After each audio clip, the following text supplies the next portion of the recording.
우리는 지난 7주에 걸쳐서 복이 있는 사람에 대해서 나누었습니다.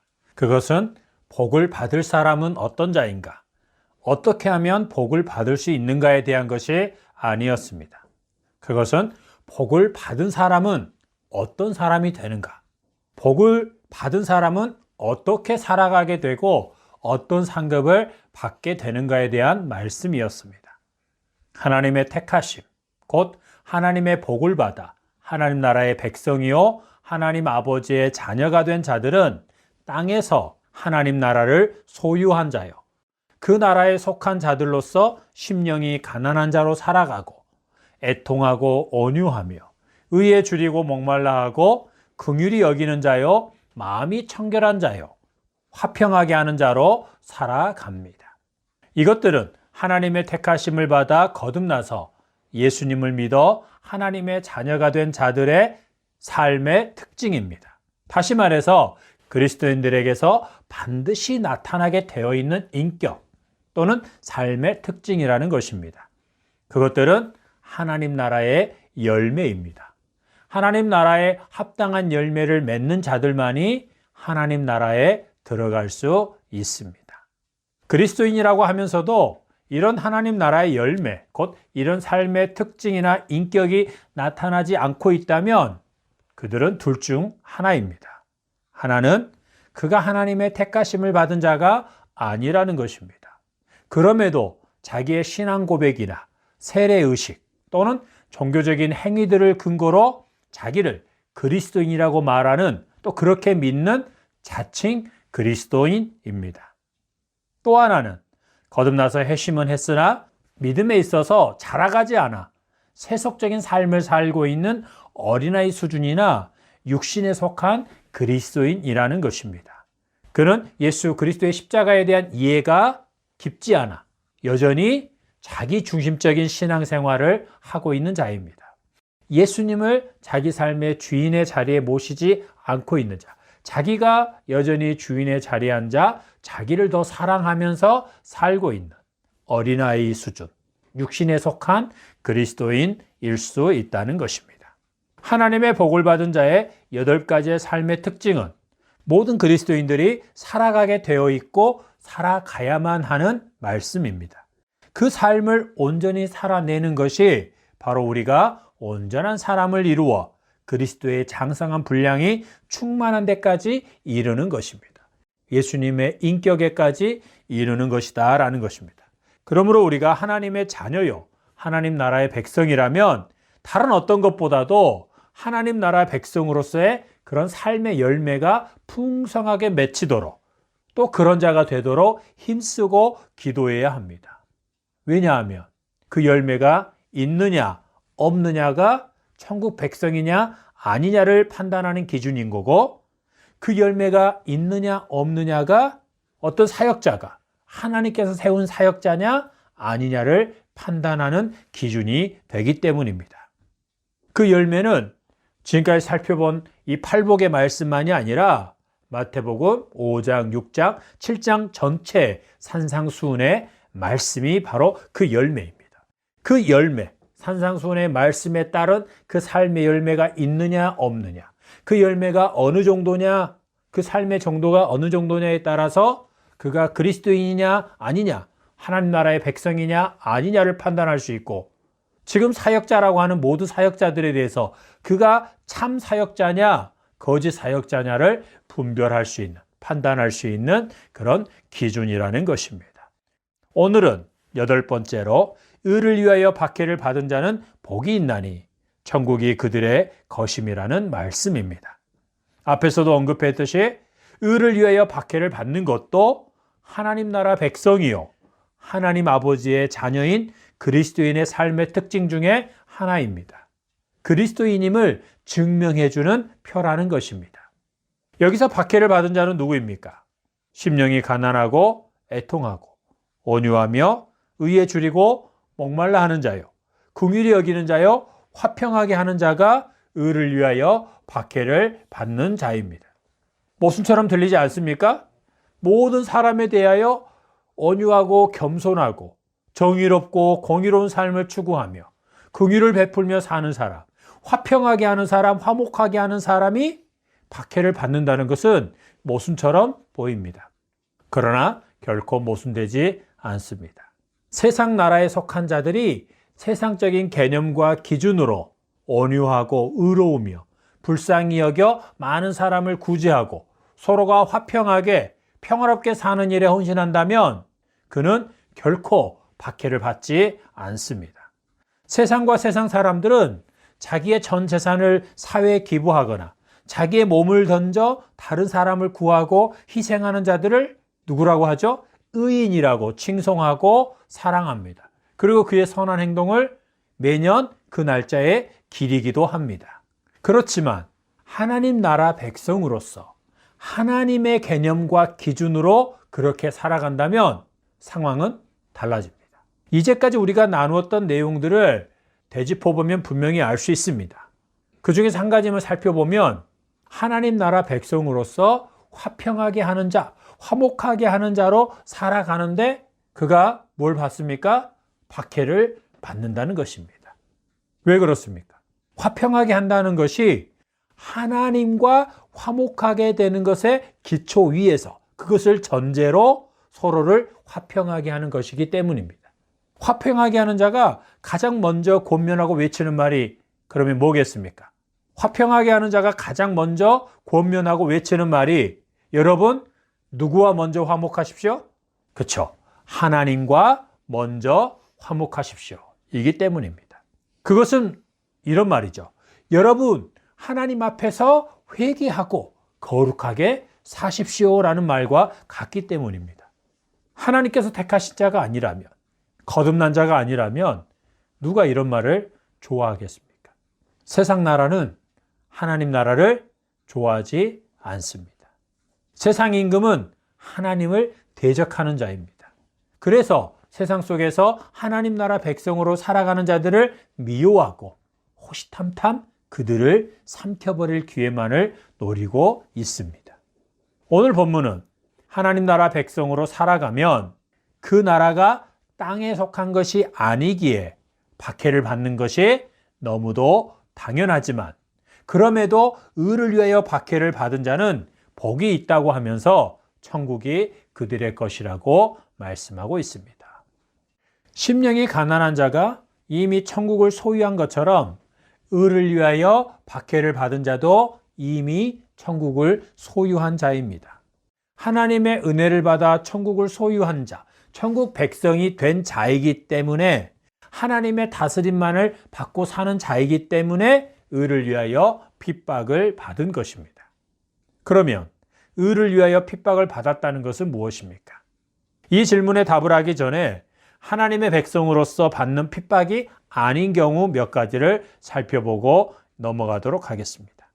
베드로 사도는 베드로전서 2장에서 부당하게 고난을 받아도 하나님을 생각함으로 슬픔을 참으면 이는 아름다우나 죄가 있어 매를 맞고 참으면 무슨 칭찬이 있으리요. 그러나 선을 행함으로 고난을 받고 참으면 이는 하나님 앞에 아름다우니라. 이를 위하여 너희가 부르심을 받았으니 그리스도도 너희를 위하여 고난을 받으사 너희에게 본을 끼쳐 그 자취를 따라오게 하려 하셨느니라고 말합니다. 그리고 이어서 예수님께서는 죄를 범하지 아니하시고 그 입에 거짓도 없으시며 욕을 당하시되 맞대어 욕하지 아니하시고 고난을 당하시되 위협하지 아니하시고 오직 공의로 심판하시는 이에게 부탁하시며 친히 나무에 달려 그 몸으로 우리 죄를 담당하셨다고 합니다. 무슨 말입니까? 믿는 우리는 선한 일을 위하여 예수 그리스도 안에서 재창조된 자들입니다. 우리로 하여금 선한 일을 열심히 하는 자기 백성이 되게 하시려고 예수님께서 우리를 대신하여 십자가에서 죽으시고 자기의 피로 우리를 깨끗하게 하신 것입니다. 아멘. 그러므로 우리가 하나님 보시기에 선한 일을 행함으로 고난을 받고 박해를 당하는 것을 참고 견디는 것은 하나님 보시기에 아름다운 것이다. 하나님께서 칭찬하실 것이다 라는 겁니다. 바로 이런 삶을 살게 하시기 위해 우리가 부르심을 받았다는 것입니다. 예수님께서 그것에 대해 본을 보여주시려고 우리로 하여금 그 본을 따라 살라고 하셨다는 것입니다. 예수님께서 보이신 본은 무엇입니까? 죄를 범하지 않고 거룩하게 사셨다는 것입니다. 사람들 앞에서 어떤 경우에도 거짓말을 하지 않으셨다는 것입니다. 도덕적으로 거짓말을 하지 않았다는 것뿐만 아니라 하나님의 말씀, 천국 복음을 전하고 가르침에 있어서도 더하거나 빼지 않고 자기 생각, 세상적인 어떤 가치관, 사람들의 생각을 거기에 집어넣지 않고 더하지 빼지도 않고 오직 하나님의 말씀 그대로를 전했다는 것입니다. 하나님 말씀에 무언가를 더하고 빼는 것도 거짓말하는 것에 속하는 것입니다. 그리고 사람들이 예수님을 욕하고 비방하고 조롱해도 예수님은 그들에게 맞대응하지 않고 또 심지어 예수님을 죽이려고 달려드는 그들을 향해서도 그들을 위협하거나 대적하지 않으셨다는 것입니다. 대신에 그들에 대한 심판을 하나님께 맡기고 그들을 위해 기도하시고 묵묵히 십자가를 지셨습니다. 이것이 바로 예수님이 우리에게 보여주신 본이요, 우리가 따라가야 할 길입니다. 아멘. 예수님께서 본을 보이신 것과는 반대로 죄가 있어 매를 맞는 것은 하나님의 백성으로서 받는 핍박이 아닙니다. 부도덕한 삶과 무례한 행동, 세상과 세상 사람들에 대한 공격적인 태도, 세상 권세자들에 대한 비난과 비방 때문에 받는 억압이나 고난은 죄가 있어 매를 맞는 것에 해당됩니다. 대통령을 욕하고 비방하며 정치인들을, 권세자들을 비방하고 욕하고 대적함으로 법적인 제재를 받는 것은 핍박도 고난도 어떠한 것도 아니라는 것입니다. 그들이 죄가 있어 매를 맞는 것일 뿐이라는 것입니다. 그러한 것들은 모두 하나님 보시기에 죄인 것입니다. 또한 정치적인 이념이나 사상과 종교적인 신념 때문에 받는 핍박도 의를 위하여 받는 핍박이 아닙니다. 하나님의 백성으로서, 하나님의 자녀로서 가지고 있는 믿음과 일반적인 종교 신념은 구분돼야 합니다. 좀 어려운 얘기일 수도 있지만 예수 그리스도를 믿는 믿음, 그 믿음과 종교적인 신념은 구분되어야 한다는 것입니다. 우리는 예수 그리스도를 믿는 믿음 때문에 핍박을 받고 순교한 경우와 자기의 종교적인 신념 때문에 죽임을 당하는 것을 엄격하게 구분할 수 있어야 합니다. 그래서 우리는 순교자들이라고 칭송받는 자들 중에서도 그가 진짜 거듭나서 회심한 자로서 예수님을 믿는 믿음 때문에 순교당한 거냐, 아니면 군중심리로서 어떤 종교적인 신념 중에 불교, 천주교, 그 다음에 개신교, 여러 가지 가지고 있는 종교적인 신념 중에 기독교적인 종교 신념을 가지고 기독교 활동을 하다가 핍박을 받아 죽임당한, 그 순교당한 이런 자들과는 엄격하게 구분할 필요가 있다는 것입니다.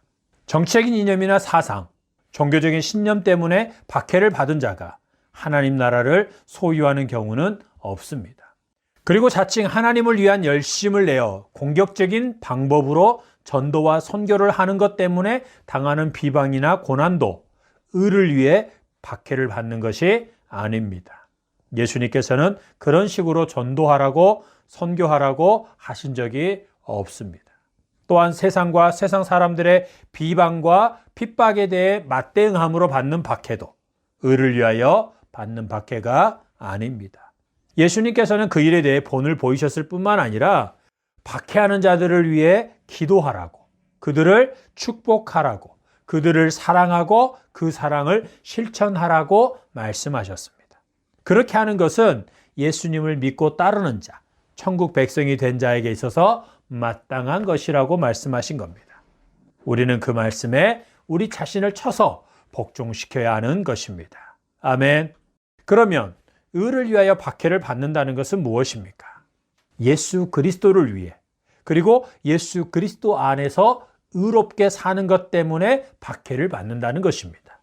즉, 자기를 부인하고 자기 십자가를 지고 예수님을 따르는 삶, 예수님의 멍에를 메고 예수님께 절대 복종하는 삶을 사는 것 때문에 박해를 받는다는 것입니다.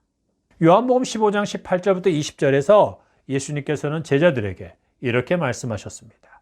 세상이 너희를 미워하면 너희보다 먼저 나를 미워한 줄 알라. 너희가 세상에 속하였으면 세상이 자기의 것을 사랑할 것이니 너희는 세상에 속한 자가 아니요 도리어 내가 너희를 세상에서 택하였기 때문에 세상이 너희를 미워하느니라. 내가 너희에게 종이 주인보다 더 크지 못하다 한 말을 기억하라. 사람들이 나를 박해하였은즉 너희도 박해할 것이요 내 말을 지켰은즉 너희 말도 지킬 것이라. 아멘. 제자들이 왜 박해를 받는다는 것입니까? 그들이 세상에 속하지 않고 세상 임금을 쫓아 살지 않고 세상 임금에게 충성하지 않고 예수님께 속하여 예수님만을 따르기 때문이라는 것입니다. 다른 이유는 없습니다. 세상에서 예수님께 속하여 예수님만을 주인으로 모시고 살아가는 자는 세상 임금과 그를 추종하는 자들로부터 핍박을 받게 되어 있습니다. 세상이 미워하여 십자가에 못 박아 죽인 예수님을 따르기 때문입니다.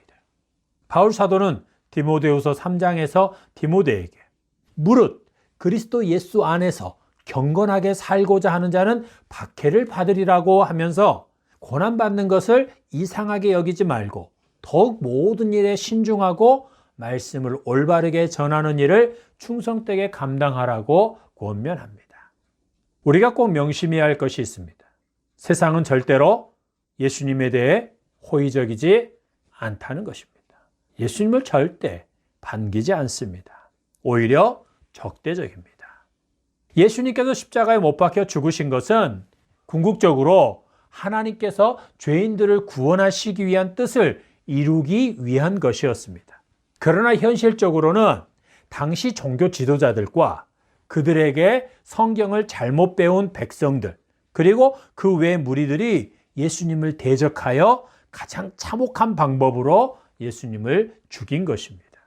하나님의 택하심을 받아 거듭난 자 외에 모든 사람들은 예수님을 대적하는 자들입니다. 만약 거듭나지 않은 자가 예수님에 대해 호의적이고 예수님을 본받고 싶어 한다며 자기도 예수님을 좋아한다라고 얘기한다면 그는 예수님을 잘 모르기 때문에 그런 말을 하는 것입니다. 아니면 그가 예수님을 하나님께서 보내신 메시아, 세상 죄를 지고 가는 하나님의 어린 양, 화목 제물이 아니라 여러 위인들 중에 한 사람, 사회를 개혁하고 신분제도를 타파하고 노예들을 해방해주고 민중들을 해방해주는 그런 어떤 사회운동가, 사회개혁가, 어떤 위인 중에 한 사람으로 알기 때문에 그런 말을 하는 것입니다.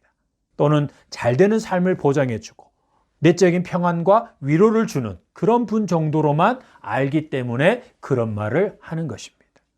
세상 임금은 자기가 다스리는 자들이 우리 주 예수 그리스도에 대해 호의적인 태도를 갖는 것을 절대로 허락하지 않습니다. 오히려 예수 그리스도를 다른 예수로 변질시키고 각색시켜서 그런 예수를 추종하게 만듭니다. 2000년 전에도 그랬듯이 지금이나 앞으로도 세상과 세상 사람들은 절대로 십자가를 지신 예수님에 대해서 호의적이지 않습니다. 예수님을 주님으로 믿고 따르는 자들에 대해서도 마찬가지입니다. 왜 그렇다고요? 서로의 주인이 다르기 때문에 그렇습니다. 또 한 가지 명심해야 할 것이 있습니다. 믿음이 좋은 그리스도인이라면 인기가 있고 사람들에게도 칭찬과 인정을 받으며 사람들과도 두루두루 화목하게 지내는 사람이라고 가르치는 자들이 있습니다. 정말로 그러합니까? 믿음이 좋은 그리스도인은 어떤 사람입니까? 예수 그리스도만을 삶의 주인으로 모시고 사는 사람이요. 예수 그리스도를 닮은 사람이며 그분의 말씀대로 순종하며 사는 사람입니다. 아멘? 그가 과연 일반 사람들에게, 세상에 속한 사람들에게 칭찬과 인정을 받습니까? 예수님께서는 누가복음 6장 26절에서 모든 사람이 너희를 칭찬하면 화가 있도다. 그들의 조상들이 거짓 선지자들에게 이와 같이 하였느니라고 말씀하셨습니다. 사람들이 누구를 칭찬한다는 것이죠? 하나님께서 보내신 선지자가 아니라 거짓 선지자들. 자기들이 하고 싶은 말, 사람들이 듣고 싶은 말을 해주는 그런 거짓 선지자. 그런 말을 하나님의 이름으로 포장해서 그들에게 복을 약속해주는, 복을 선포해주는 그런 거짓 선지자들을 사람들은 좋아하고 그들을 칭찬한다는 것입니다.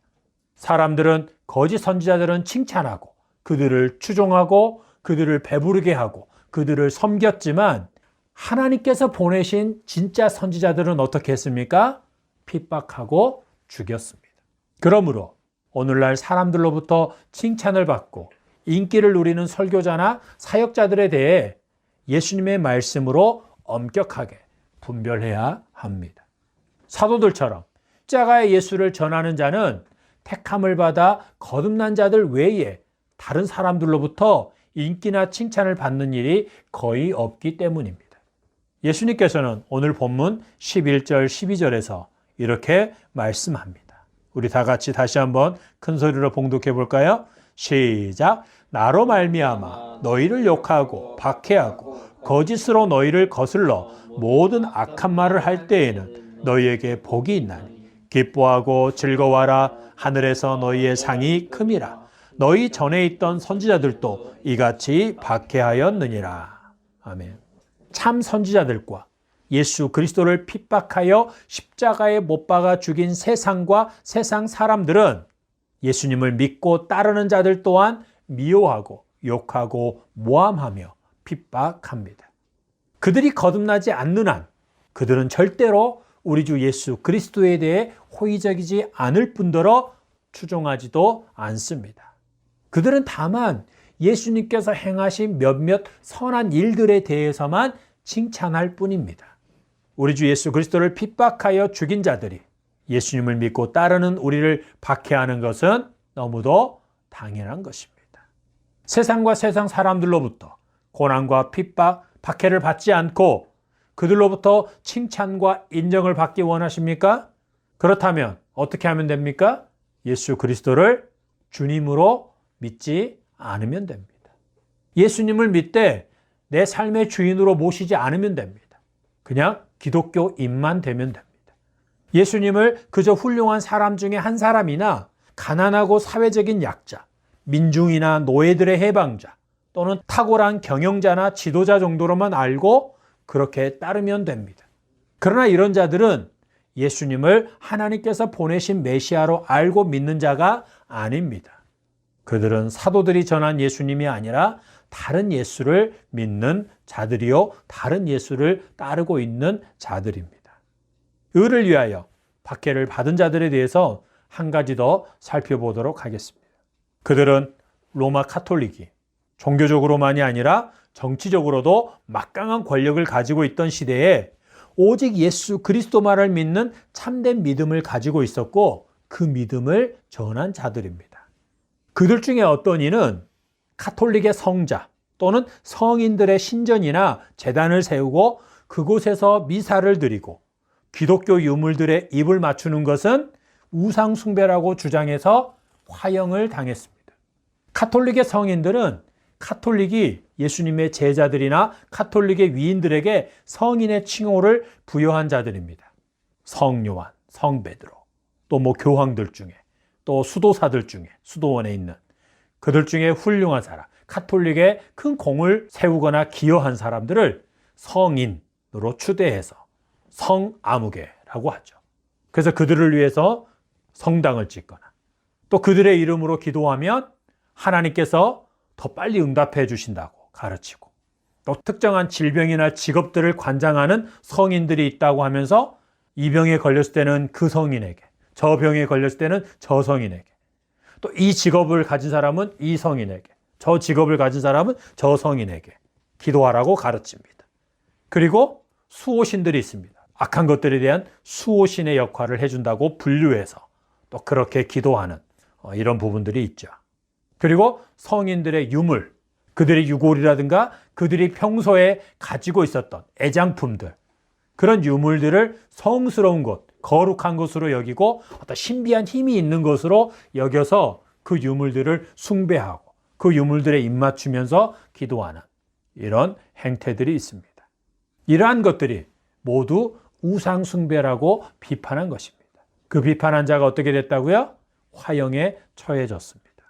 그리고 피터 세르라는 가톨릭 신부는 가톨릭 교회의 잘못을 깨닫고 나중에 개신교 목사가 된 후 구두 장수를 하면서 가톨릭 신자인 동생에게 우상 숭배를 하지 말고 개혁주의 신앙을 가지라고 권면했습니다. 그런데 그 동생이 어떻게 했을까요? 형의 말을 듣지 않고 가톨릭에 고소를 했습니다. 그리고 그 형은 체포가 됩니다. 재판관이 그에게 직업이 무엇이냐고 묻습니다. 그래서 그는 최근에 구두 장수를 하고 있다고 합니다. 그럼 그전에는 무엇을 했냐고 묻자 글쎄 말하기조차 부끄럽습니다. 왜냐하면 그것은 상상할 수 없을 만큼 가장 악하고 못된 직업이기 때문입니다. 라고 대답을 합니다. 그러자 그곳에 모여있던 사람들이 이렇게 생각하죠. 저가 과거에 살인자나 도둑이었을 것이다 라고 짐작을 합니다. 그래서 재판관은 그것이 무슨 말이냐고 설명해 보라고 합니다. 그러자 그는 눈물을 흘리면서 나는 전에 가톨릭 신부였습니다. 라고 대답을 합니다. 이 말에 화가 난 재판관은 그의 혀를 뽑아버리고 그 자리에서 그를 불태워 죽였습니다. 또 개혁주의 신앙을 가진 어떤 귀부인이 있었습니다. 사람들이 그 귀부인을 붙잡아 거리를 끌고 다니면서 조롱하고 매질을 한 다음에 사람들은 그녀에게 가톨릭 성인들의 이름을 부르라고 했습니다. 이게 뭐라겠죠? 우상숭배라고 했잖아요. 그들의 이름을 부르라고 했습니다. 그러면 살려주겠다는 것입니다. 그러나 그녀는 이렇게 말했습니다. 나의 믿음과 나의 구원은 오직 그리스도께만 있습니다. 성모 마리아라 할지라도 그 아들의 공로 없이는 구원받을 수 없습니다. 이 말을 들은 군중들이 그녀를 덮쳐서 그 자리에서 죽여버렸습니다. 15세기 중반에 종교개혁이 일어나기 약 100여 년 전에 존 위클리프라는 사람이 있었습니다. 당시 가톨릭 성직자들의 권력과 돈에 대한 탐욕에 대해 성직자는 그리스도의 모범이 되어야 하고 섬김받는 존재가 아니라 섬기는 존재가 되어야 한다. 만약 그렇지 못한 성직자라면 하나님에 대한 반역이고 비합법적이다라고 주장을 했습니다. 그리고 성경은 하나님께서 자신의 백성들에게 주신 것이지 부패한 성직자들이 독점하라고 준 것이 아니다. 그리고 성경의 권위는 교황보다 우위에 있다. 오직 성경만이 기독교 세계의 유일한 표준이며 교황의 권위나 교회 제도는 성경상 아무런 근거가 없다라고 주장했습니다. 그리고 성경을 평민들에게, 일반 백성들에게 나누어 주기 위해 신부들만 가지고 있었던 라틴어 성경을 영어로 번역하기 시작했습니다. 여기에 더하여 존 위클리프는 가톨릭의 미사에서 행해지는 성만찬에 대해서도 비판했습니다. 그 일로 인해 교황과 가톨릭의 미움을 받아 그는 대학 교수로서 가르치고 있었는데 그 교수 자리도 잃고 지역 교회에서도 쫓겨나 하루아침에 비참한 신세가 되어버렸습니다. 그의 이런 주장은 교황에 의해 이단으로 선고를 받아 훗날 그의 시신이 무덤에서 다시 파내어져서 그의 저서들과 함께 불에 태워지는 이런 비참한 일들을 겪게 됩니다. 그의 영향을 받은 존 후스라는 사람이 있습니다. 존 후스는 가톨릭의 부패와 타락을 비판하고 초대교회의 순수한 열정으로 돌아가야 한다고 주장했습니다. 그리고 면죄부 판매와 성직을 매매하는 것에 저항했고 성경의 절대 권위를 강조했습니다. 그래서 그도 가톨릭에 의해 이단으로 정죄를 받아 몸은 밧줄로 칭칭 감기고 목은 쇠사슬에 묶인 채 화형을 당했습니다. 존 위클리프와 존 후스의 주장은 훗날 마틴 루터와 종교개혁가들에게 큰 영향을 끼쳤습니다. 마틴 루터는 진리를 판단하는 최종 권위는 교회가 아니라 오직 성경이며 구원은 인간의 행위가 아니라 오직 하나님의 은혜로 오직 믿음을 통해서만 받을 수 있다고 가르쳤습니다. 그리고 존 칼빈은 루터의 이 세 가지 강령에 오직 그리스도와 오직 하나님께 영광이라는 두 가지의 강령을 더해서 종교개혁 5대 강령이 만들어진 것입니다. 따라서 해봅시다. 오직 성경, 오직 은혜, 오직 믿음, 오직 그리스도, 오직 하나님께 영광. 아멘. 이것은 카톨릭으로부터 이단으로 정죄를 받은 가르침이고 그것을 주장하고 가르친 자들과 그것을 믿고 따르는 자들은 혹독한 고문과 화형을 당했던 것입니다. 이 일에 가장 앞장섰던 자들, 교황의 카톨릭의 행동대장 역할을 했던 자들이 누구였냐면 바로 수도원에서 살던 수도사들이었습니다. 그들은 상상할 수 없는 잔인한 방법으로 개혁신앙을 가진 그리스도인들을 고문하고 죽였습니다. 왜냐하면 그들의 가르침이 교황을 비롯한 카톨릭의 근간을, 기초를 흔드는 것이었기 때문입니다. 그들은 모두 의를 위하여 박해를 받은 자들입니다. 문제는 오늘날 개신교 안에서 종교개혁자들처럼 오직 성경, 오직 은혜, 오직 믿음, 오직 그리스도, 오직 하나님께 영광이라는 가르침이 껄끄러운 것이 되고 있다는 것입니다. 교단 헌법이나 교회의 정관, 그리고 담임 목회자나 당회의 결정, 재직회의 결정보다 성경대로 합시다, 하나님 말씀대로 합시다 라는 이런 주장을 껄끄러워한다는 것입니다. 그것들이 성경보다 위에 있습니다. 그들은 교회의 전통, 즉 기독교인이라는 것을 외적으로 나타내주는 종교적인 절기나 날들을 지키는 것과 종교적인 의무들을 매우 중요하게 여깁니다. 심지어 그것들은 최종적으로 구원을 받는 것과 하나님의 은혜와 복을 받는 조건이 되어버리고 있습니다. 그래서 그들은 거듭나서 구원을 받아 하나님의 자녀로 살다가 천국문에 들어가는 최종적인 구원을 받는 것은 어떤 종교적인 행위나 순종이나 헌신을 통해서가 아니라 오직 하나님의 은혜로, 오직 믿음으로, 믿음만 있으면 충분하다는 이런 가르침, 이런 주장을 껄끄러워합니다. 그리고 하나님 아버지와 우리 사이의 중보자는 오직 예수 그리스도 한 분뿐이라는 것과 예수 그리스도 안에서 하나님 아버지와 연합한 자로서 우리는 언제 어디서든지 하나님께 직접 예배하고 직접 기도할 수 있다는 이런 가르침을 껄끄러워합니다. 또한 하나님께 영광을 드리는 것은 예배당을 지어 봉헌하면서 하나님께 영광이라고 외치거나 하나님의 영광을 위한다는 이런저런 사역들을 하면서 그 사역의 결과를 가지고 하나님께 영광이라고 외치는 것이 아니라 믿는 우리가 거룩하게 사는 것이라고, 그것이 바로 하나님을 영광스럽게 하는 것이라고 가르치는 것을 껄끄러워합니다. 믿는 우리는 우리의 몸을 거룩한 산 제물로 하나님께 드려 우리 몸으로 거룩하게 살아가야 합니다. 그 삶이 하나님께 영적 예배로 드려지는 것입니다. 하나님의 선하시고 기뻐하시고 온전한 뜻이 무엇인지를 분별하여 그 뜻대로 순종하여 사는 것의 첫걸음은 이 세대를 본받지 않는 것이라고 말하고 있어요. 요한 사도의 표현으로 하면 이 세상과 세상의 것들을 사랑하지 않는 것입니다. 그러므로 하나님의 뜻대로 사는 삶의 첫 단추는 무엇이냐? 우리 이 육체, 우리의 몸으로 거룩하게 사는 것입니다. 우리의 몸을 거룩하게 하고 거룩한 일에만 사용하는 것이 하나님의 뜻대로 사는 것의 첫 단추를 올바르게 끼우는 것이다 라는 거죠. 아멘. 그런데 오늘날 많은 목회자나 교인들은 바로 이런 가르침을 껄끄러워한다는 거죠. 부담스러워합니다. 그저 하나님을 위한다는 일과 사역들을 열심히 하기만을 원합니다. 그것을 열심히 하고 있는 것으로 또 그것들의 성과를 가지고 자기들의 거룩하지 않는 삶의 모습을 덮어버리고 포장하는 겁니다. 그렇게 거룩하지 않게 살다가 세상을 사랑하고 살다가 아무렇지도 않게 아무런 거리낌 없이 주일 예배 드리고 그리고 나서는 우리는 주일을 성수했다라고 말합니다. 그것은 하나님 보시기에 위선이고 가증스러운 것입니다.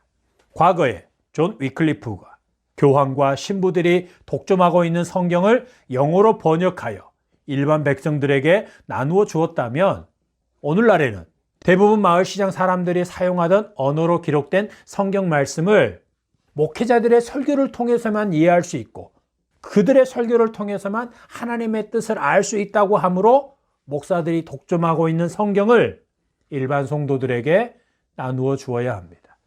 성경책을 나누어 줘야 한다는 게 아니고 성경에는 함부로 해석하면 안 되는 계시들이 몇 군데 있지만 대부분의 말씀은 하나님을 경외하는 자들이라면, 특히 거듭난 하나님의 자녀들이라면 충분히 이해할 수 있는 말씀들이 거의 대부분입니다. 그 몇 가지를 빼놓거나.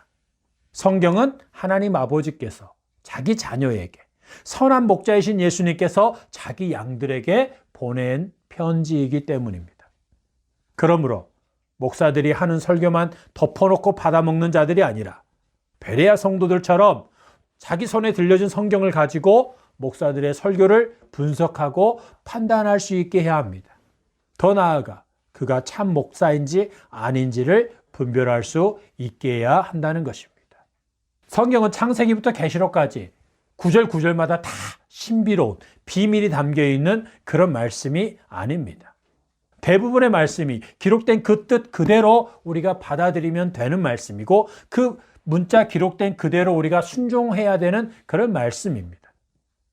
그런 의미에서 성경을 일반 성도들에게 나누어 주어야 한다는 것입니다. 목사들이 독점하고 있는 이 성경책을 말입니다. 그리고 존 후스와 마틴 루터, 존 칼빈 등의 종교개혁가들이 교황과 카톨릭에 맞서서 오직 성경, 오직 은혜, 오직 믿음, 오직 그리스도, 오직 하나님께 영광을 외쳤던 것처럼 조직이나 신앙 형태가 점점 카톨릭화 되어가고 있는 개신교에 맞서서 성경의 절대 권위, 오직 성경과 거듭나서 구원받아 천국에 들어가기까지의 구원의 모든 과정은 오직 하나님의 은혜로 된다는 것과 그것을 위해서는 오직 믿음이면 충분하다고 외쳐야 합니다.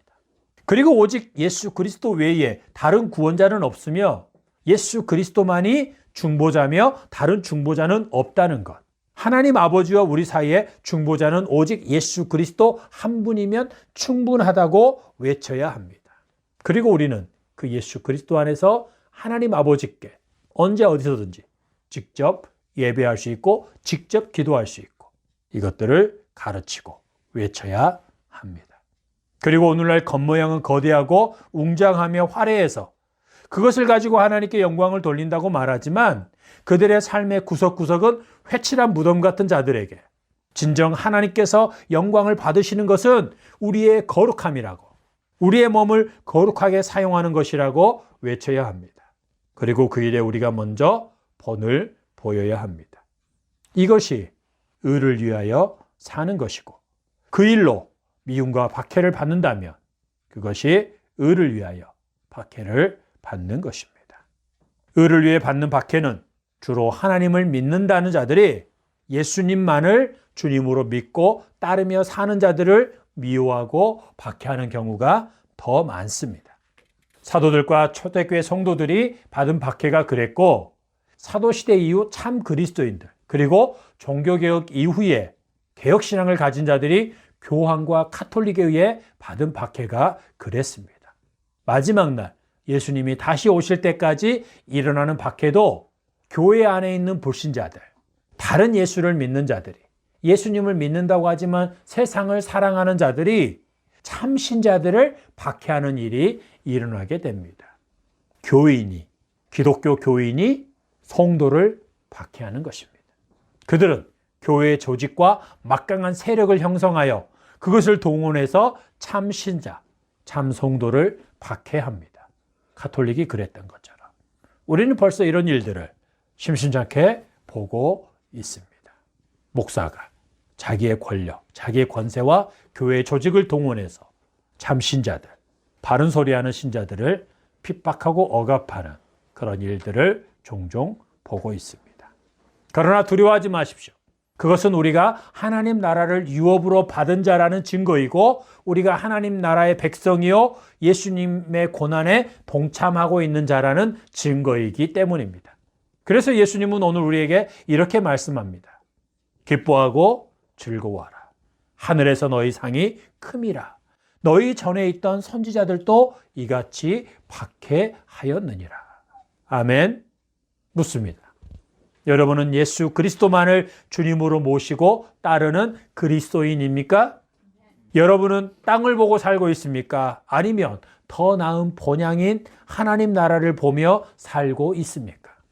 하나님 아버지께서 저와 여러분으로 하여금 하나님 나라 백성으로서 하나님 나라의 8가지 열매를 풍성하게 맺게 하시기를 예수님의 이름으로 축복합니다. 아멘. 기도하겠습니다.